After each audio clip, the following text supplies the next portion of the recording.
Sebelum lanjut untuk melihat videonya, teman-teman jangan lupa untuk dukung video ini ya dengan cara like, komen, dan subscribe video ini. Terima kasih. Assalamualaikum warahmatullahi wabarakatuh.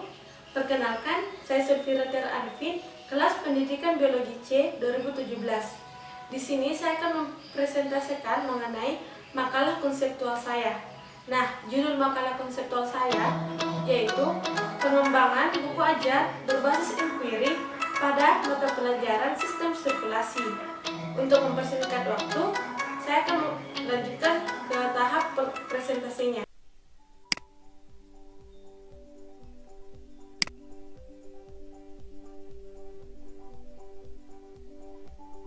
Baik, di sini saya membagi saya ke dalam 3 bab. Yang pertama yaitu mengenai bab pendahuluan.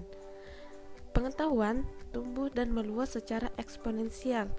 Teknologi informasi dan komunikasi telah mengubah cara kita belajar, sifat pekerjaan yang dapat dilakukan, dan makna hubungan sosial. Semenjak memasuki abad ke-21, munculnya gerakan-gerakan global pada masa sekarang telah berkembang pendapat bahwa pendidikan formal harus diubah. Perubahan ini penting untuk memunculkan bentuk-bentuk pembelajaran baru yang dibutuhkan dalam mengatasi tantangan global yang kompleks. Kompetensi siswa yang perlu dikembangkan merupakan hal yang sangat penting untuk menghadapi abad ke-21. Sistem pendidikan di Indonesia telah diatur dalam Undang-Undang Nomor 20 Tahun 2003 tentang sistem pendidikan yang menyatakan bahwa pendidikan adalah usaha sadar dan terencana untuk mewujudkan suasana belajar dan proses pembelajaran agar peserta didik secara aktif mengembangkan potensi yang ada pada dirinya, sehingga mampu meningkatkan spiritual keagamaannya, mengendalikan dirinya, personal, pengetahuan, berakhlak, serta keterampilan-keterampilan yang lainnya. Pembelajaran saat ini sebagian besar masih menggunakan strategi pembelajaran yang konvensional yang sangat banyak digunakan oleh guru-guru di Indonesia. Menurut Isjoni pada tahun 2008 menyatakan bahwa permasalahan dalam pembelajaran saat ini sangat efektif diatasi dengan adanya pembelajaran yang inovatif sebagai pembelajaran yang mampu menarik perhatian siswa melalui perlibatan aktif siswa yang bersangkutan. Dengan adanya pembelajaran yang inovatif, diharapkan dapat meningkatkan keterampilan metakognitif siswa. Peserta didik lebih cenderung pasif di dalam kelas dalam menerima pembelajaran, lebih banyak diam, mendengar, mencatat, menghafal, serta peserta didik dapat merasa bosan dan akhirnya tidak bersungguh-sungguh dalam mengikuti proses pembelajaran. Kondisi seperti inilah yang dapat berdampak kepada kemandirian peserta didik dalam belajar yang kurang terlatih dan tidak berkembang. Dalam merancang kegiatan pembelajaran siswa, diperlukan tingkat kemampuan siswa. Guru juga diharuskan menciptakan dan menerapkan berbagai bentuk kegiatan di dalam kelas, sehingga secara optimal siswa dapat mengembangkan kemampuan yang ada dalam dirinya. Salah satu penerapan bahan ajar yang sesuai dengan karakteristik materi dan siswa dengan adanya bahan ajar sebagai komponen yang sangat penting dalam proses pembelajaran yang dapat membantu siswa untuk belajar dalam memahami suatu materi. Nah, dari sinilah bahan ajar yang dikembangkan nantinya akan berisikan pembelajaran inquiry. Dengan harapan siswa dapat belajar secara nyata dan dapat berlatih menyelesaikan masalah terkait dengan materi pembelajaran. Pembelajaran inquiry pada materi pembelajaran biologi menyatakan bahwa esensi dari model pembelajaran ini dapat mengajarkan siswa memperoleh pengetahuan seperti halnya para peneliti biologi yang lakukan. Prosedur pembelajaran dengan model pembelajaran inquiry ini nantinya diharapkan dapat melibatkan siswa dalam penyelidikan masalah yang sebenarnya, membantu siswa mengidentifikasi konsep ataupun metode. Nah, sesuai dengan judul makalah saya ini, pengembangan bahan ajar yang disusun dengan melalui langkah-langkah model pengembangan inquiry dengan yang dianggap cocok untuk diterapkan di dalam kelas sehingga sesuai dengan kurikulum yang berlaku saat ini, yakni kurikulum 2013. Di mana kurikulum 2013 menuntut pembelajaran yang dilakukan secara scientific approach dengan melakukan pembelajaran dengan model inquiry dapat memberikan kesempatan kepada siswa untuk belajar sesuai dengan gaya belajarnya. Jenis inquiry yang dipilih yaitu inquiry terbimbing. Hasil penelitian yang dilakukan oleh Setiawan 2013 menyatakan bahwa siswa dapat terlibat aktif dalam proses pembelajaran jika menggunakan pembelajaran inquiry terbimbing yang dapat membantu siswa dalam mengintegrasikan pengetahuan yang telah mereka ketahui dan paham.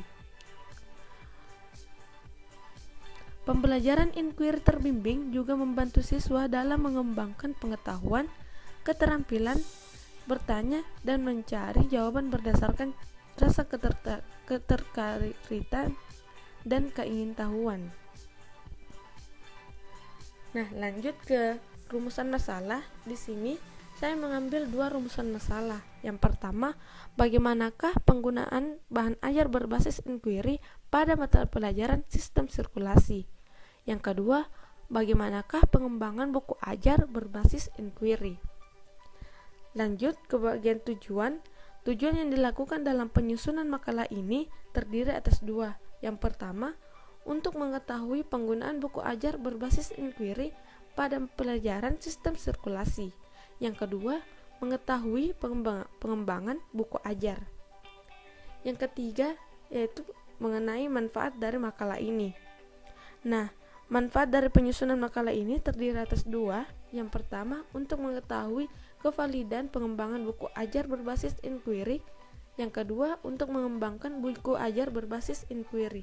Masuk ke bagian kedua mengenai pembahasan.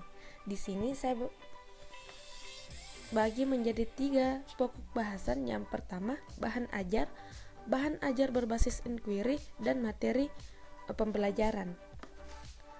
Yang pertama mengenai bahan ajar. Suatu kegiatan pembelajaran dapat berjalan efektif dan efisien jika tersedia sumber belajar. Salah satu sumber belajar yaitu dalam bentuk buku sebagai acuan kegiatan belajar peserta didik. Buku ajar dapat membantu guru dalam menyampaikan materi pembelajaran, sehingga tujuan pembelajaran dapat tercapai. Selain itu, bahan ajar ataupun buku dapat digunakan sebagai sumber belajar secara maksimal, seperti pemanfaatan potensi yang ada di lingkungan sekitar.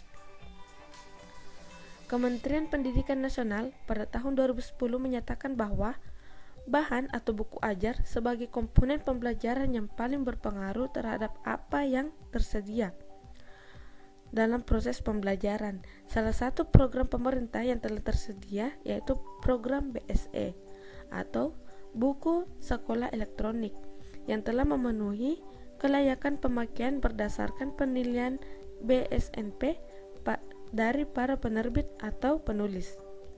Namun nyatanya, bahan-bahan ajar tersebut masih belum secara memadai mengintegrasikan pendidikan karakter di dalamnya. Dengan adanya bahan ajar, diharapkan dapat membantu guru dalam melaksanakan pembelajaran.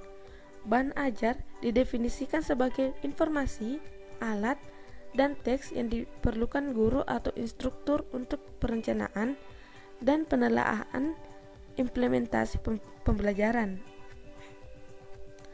Seorang guru harus memiliki atau menggunakan bahan ajar sesuai dengan kurikulum, karakteristik sasaran, dan tuntutan pemecahan masalah pembelajaran. Di sini, bahan ajar disusun dengan tujuan terdiri atas 3 tujuan. Yang pertama, menyediakan bahan ajar yang sesuai dengan tuntutan kurikulum dengan mempertimbangkan kebutuhan peserta didik. Yang kedua, membantu peserta didik dalam memperoleh alternatif bahan ajar di samping buku-buku teks yang terkadang sulit diperoleh. Yang ketiga, memudahkan guru dalam melaksanakan pembelajaran. Adapun kelebihan bahan ajar hasil pengembangan, di sini saya masukkan 3 kelebihan. Yang pertama, mencakup semua materi dalam silabus dengan kejelasan yang detail. Yang kedua, uraian materi lengkap dengan ilustrasi visual, kotak inquiry, dan konsep cek yang membantu pemahaman materi dan memberi lebih dari satu pengalaman pembelajaran. Yang ketiga, tersusun dalam format yang lebih lengkap dibandingkan diktat ajar yang sebelumnya. Kelebihan-kelebihan ini menjadi landasan bahan ajar perlu untuk dikembangkan. Bahan ajar dikaitkan dengan aktivitas-aktivitas siswa dalam melakukan pengamatan akan meningkatkan hasil belajar siswa. Bagian kedua mengenai bahan ajar berbasis inquiry, seperti dengan judul yang saya angkat mengenai buku ajar berbasis inquiry. Dalam suatu pembelajaran, bukan hanya sekedar menyampaikan materi saja, namun harus mengacu pada standar kompetensi dan kompetensi dasar yang bertujuan untuk membentuk perubahan tingkah laku seorang siswa, sehingga menjadi lebih baik secara kognitif, afektif, dan juga psikomotor, yang terangkum dalam bentuk interaktif aktif yang memperlihatkan karakteristik perkembangan kognitif, serta tipe belajar siswa yang mengikuti pembelajaran.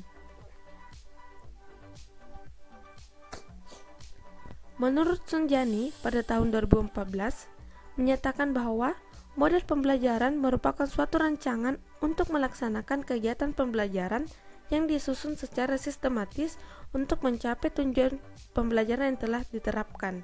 Banyak cara yang dapat dilakukan untuk menciptakan kondisi belajar yang aktif dan bisa meningkatkan hasil belajar siswa. Salah satu caranya dengan menggunakan model pembelajaran yang tidak konvensional. Model yang digunakan dalam makalah ini adalah model pembelajaran inquiry yang dijadikan sebagai solusi karena model ini merupakan rangkaian pembelajaran yang menekankan pada proses berpikir secara kritis dan analitis untuk mencari dan menemukan sendiri jawaban dari suatu masalah yang dipertanyakan. Dengan menggunakan model pembelajaran inquiry ini dapat mendorong siswa untuk aktif dalam pembelajaran. Kegiatan pembelajaran akan mendorong siswa untuk belajar melalui keterlibatan aktif mereka sendiri dengan konsep-konsep dan prinsip-prinsip, serta guru dapat mendorong siswa untuk memiliki pengalaman dan melakukan percobaan yang mungkin siswa menemukan prinsip-prinsip untuk diri mereka sendiri. Bahan ajar yang berbasis inquiry memiliki esensi untuk mengajarkan siswa memperoleh pengetahuan seperti para peneliti biologi dalam melakukan penelitian. Pembelajaran dengan model pembelajaran inquiry yaitu dengan melibatkan siswa dalam menyelidiki masalah yang sebenarnya, serta mendorong siswa menemukan cara untuk memecahkan masalah yang dihadapi. Dengan bahan ajar berbasis inquiry ini, dirasa perlu dikembangkan agar siswa mampu menemukan konsep dari apa yang sedang dipelajari dengan cara melakukan penyelidikan ilmiah. Model pembelajaran inquiry dianggap cocok untuk diterapkan di kelas karena sesuai dengan kurikulum yang berlaku saat ini, yakni kurikulum 2013. Dengan pembelajaran inquiry terbimbing juga membantu siswa dalam mengembangkan pengetahuan, keterampilan, bertanya, dan mencari jawaban mereka berdasarkan keterkaitan dan keingintahuan. Nah, pada bagian ketiga mengenai materi pembelajaran. Materi pembelajaran yang sebenarnya mudah, namun siswa lebih mengandalkan hafalan, sehingga materi pembelajaran tidak dapat dipahami oleh siswa, melainkan hanya mengandalkan hafalan, sehingga materi dengan mudah terlupakan.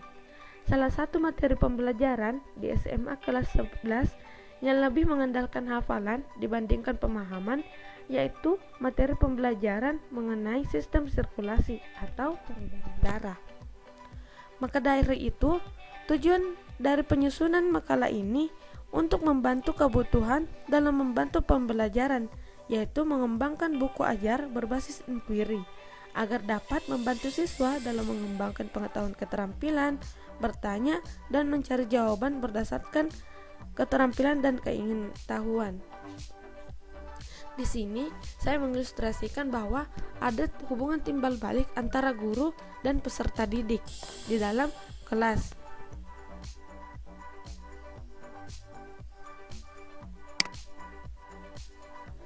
Masuk ke bagian terakhir, yaitu bab 3 mengenai penutup. Di sini saya mengambil kesimpulan berdasarkan tujuan makalah, maka saya menyimpulkan bahwa pengembangan buku ajar yang berbasis inquiry pada suatu mata pelajaran biologi, yaitu sistem sirkulasi, dapat membantu siswa dalam proses pembelajaran dengan melibatkan langsung siswa dalam menentukan metode serta konsep dalam mata pelajaran yang bersangkutan. Aktifnya siswa dalam pembelajaran akan meningkatkan tingkat berpikir kritis siswa dan mendorong siswa dalam menemukan sendiri jawaban dari permasalahan yang diberikan. Nah, itulah tadi video presentasi mengenai makalah saya. Kurang lebihnya mohon dimaafkan. Assalamualaikum warahmatullahi wabarakatuh.